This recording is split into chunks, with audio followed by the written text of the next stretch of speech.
صحیح بخاری میں حدیث ہے جس کے راوی سیدنا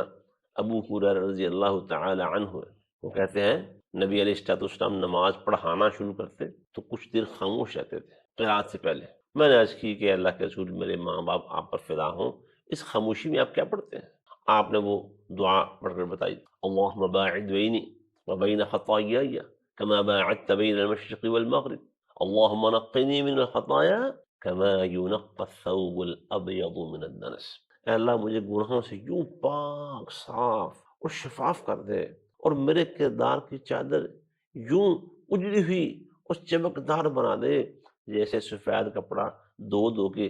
میل کچھ ایسے صاف کر کے چمکایا جاتا ہے۔ اور واقعی ایسے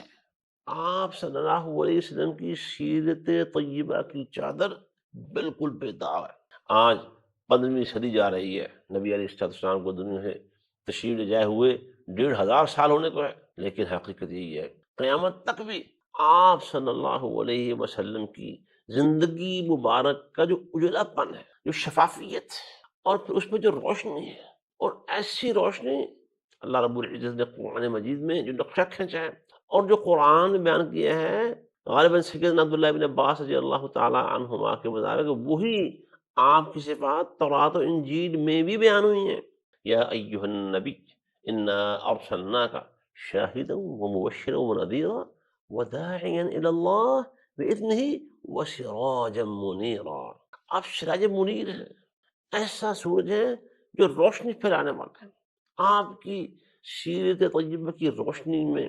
قیامت تک کوئی کمی نہیں آ سکتی۔ جو اللہ نے آپ کو حسن دیا تھا بے مثال قسم کا، اس کے تذکرے اور چرچے تو بہت زیادہ ہو رہے ہیں، لیکن اللہ رب العزت نے آپ کی جو سیرت طیبہ کو ہمارے لیے مشعل راہ بنایا ہے، دنیا اور آخرت کی کامیابی کی اسے شاہ کلید بنایا ہے، ماسٹر کی۔ آج مسلمانوں کو اس سے کوئی سروکار نظر نہیں آ رہا، نہ انفرادی سطح پر، نہ اجتماعی سطح پر، نہ حکومتی اور سیاسی سطح پر، نہ عوامی سطح پر۔ کسی بھی معاملے کے اندر جو غمی اور خوشی کے معاملات آتے ہیں، شادیاں ہیں، بیاہ ہیں، وفایات ہوتی ہیں، اس میں بھی نبی علیہ السلام کی سیرت پر عمل کرنے کے حوالے سے جو جذبات ہیں، جو عزائم و ارادے ہیں، وہ معدوم ہو چکے ہیں، ختم ہو کر رہ گئے ہیں۔ حالانکہ مسلمانوں کا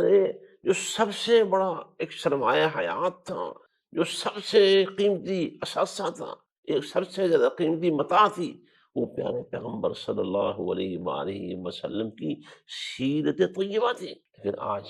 ظاہر کے لحاظ سے، باطن کے لحاظ سے، عبادات میں، اخلاقیات میں، انفرادی سطح پر، اجتماعی سطح پر، اور حکومتی معاملات میں، سیاسی معاملات میں، انفرادی معاملات میں، کاروبار میں، معاشرت میں، تجارت میں، کسی بھی شعبے میں آج دنیا میں مشرق سے لے کر